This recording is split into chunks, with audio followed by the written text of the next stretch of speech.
जन्मेजय के द्वारा अम्बायग और देवी भागवत की महिमा। व्यास जी कहते हैं, निष्पाप राजन, तुमने जो जो पूछा वह सब मैंने तुमको बताया। 8वें स्कंद में आरंभ करके यहाँ तक का विषय महात्मा नारद के प्रति भगवान नारायण के द्वारा कहा गया है। मैंने सुना दिया वह भगवती महादेवी का यह पुराण परम अद्भुत है। इसे सुनकर मनुष्य कृत्य हो जाता है, क्योंकि इसमें वे अत्यंत प्रसन्न हो जाते हैं। राजेंद्र, अब तुम अपने तथा पिता के उद्धार के लिए देवी यज्ञ करो। पहले देवी के सर्वोत्तम महोत्तम मंत्र की दीक्षा लेना तुम्हारे लिए परम कर्तव्य है। विधि विधान के स्थान साथ ग्रहण किया हुआ यह मंत्र मनुष्य के जन्म को सफल कर देता है।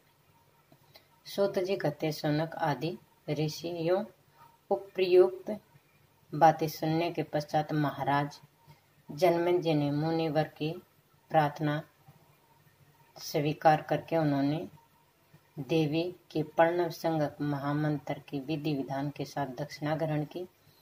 तदंतर उन्होंने नवरात्रों के पुण्य अवसर पर धौम्य आदि मुनियों को बुलाया और अम्बा यज्ञ आरंभ कर दिया। उसमें उन्होंने खुले हाथों से धन वितरण किया। इस उत्तम श्री देवी भागवत महापुराण ब्राह्मणों के द्वारा पाठ करवाया।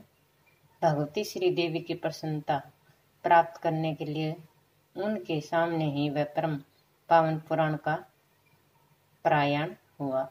असंख्य ब्राह्मणों को भोजन कराया गया। सुवासिनी स्त्रियों, कुंवारी कन्या और ब्रह्मचारियों को भी भोजन दिया गया तथा दीन और अनाथों को भी भोजन से तृप्त किया गया। राजा ने द्रव्य प्रदान के समय सबको अत्यंत संतुष्ट कर दिया। जिस समय महाराज जन्मेजय यज्ञ समाप्त करके अपने स्थान पर विराजमान थे, उसी समय आकाश से मुनिवर नारद जी वहां आए। प्रज्वलित अग्नि के समान तेजस्वी महामुनि की विशाल वीणा बज रही थी। मुनिवर नारद जी को देखकर आश्चर्ययुक्त हो महाराज आसन से उठे। उन्होंने आसन दिया और उपचारों से मुनि की पूजा की। तत्पश्चात वे कुशल प्रश्न करके पधारने का कारण पूछने लगे। राजा ने पूछा, भगवान आप कहाँ से आए हैं? आपके लिए क्या मैं करूं? आज्ञा देने की कृपया कीजिए। भगवान, आप इस आगमन में सनाथ और करते करते हो गया हूँ। राजा जन्मेजय की ये बात सुनकर मुनि श्रेष्ठ नारद जी ने उनसे कहा, राजेंद्र, आज मैंने देवलोक में एक महान अद्भुत दृश्य देखा। यही तुम्हें बताने के लिए परम विस्मित होकर मैं यहाँ तुम्हारे पास आया हूँ। राजन, तुम्हारे पिता का अत्यंत दिव्य शरीर हो गया है। वह बड़े बड़े देवताओं और अप्सराओं के सब ओर से भली भांति उनकी स्तुति कर रहे हैं। उत्तम रथ पर बैठकर वे सभी मणिद्वीप में पधार गए हैं। ये सब कुछ इस देवी भागवत के शरण का फल है। तुम्हारे देवी यज्ञ संपन्न हुआ, जिसके फलस्वरूप तुम्हारे पिता परम सदगति को हुई। तुम धन्य हो। करते करते हुए तुम्हारे जीवन का सफल हो गया। कुल को सुभिषित कराने वाले राजन, तुमने अपने पिता का उद्धार कर दिया। इससे आज देवलोक में तुम्हारी महान कीर्ति का विस्तार हो रहा है। सूत जी कहते हैं, ऋषियों, नारद जी के ये वचन सुनकर महाराज जन्मेजय हृदय में प्रेम से गदगद हो गई। ये अद्भुत कर्मा व्यास जी के चरण कमलों पर पड़ गए। उन्होंने कहा, भगवान, आपकी कृपा से मुझे ये कार्य में सफलता प्राप्त हुई। महामुनि, नमस्कार के अतिरिक्त मैं आपको क्या दे सकता हूँ,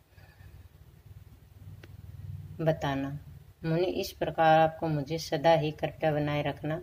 राजा के इस कथन को सुनकर व्यास जी ने आशीर्वाद वचनों से उनका अभिनंदन किया।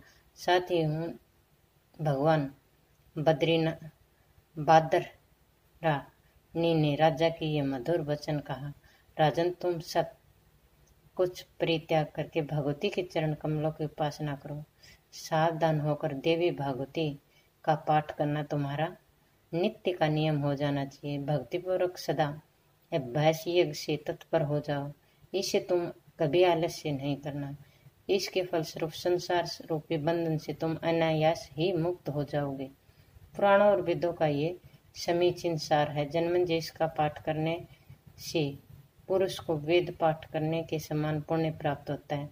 अतएव श्रेष्ठ विद्वानों को चाहिए कि वे यत्नपूर्वक इसी का पारायण करें। इसी प्रकार महाराज जन्मेजय कहकर मुनि व्यास जी पधार गए। साथ ही पवित्र अंतकरण वाले धौम्य आदि मुनि भी यथावत स्थान पर सिधार गए। उन मुनियों के मुख से श्री देवी भागवत की श्रेष्ठ प्रशंसा की चर्चा हो रही थी। इसके बाद राजा जन्मेजय मन ही मत अत्यंत संतुष्ट होकर पृथ्वी पर शासन करने लगे। वे निरंतर देवी भागवत को ही पढ़ते और सुनते।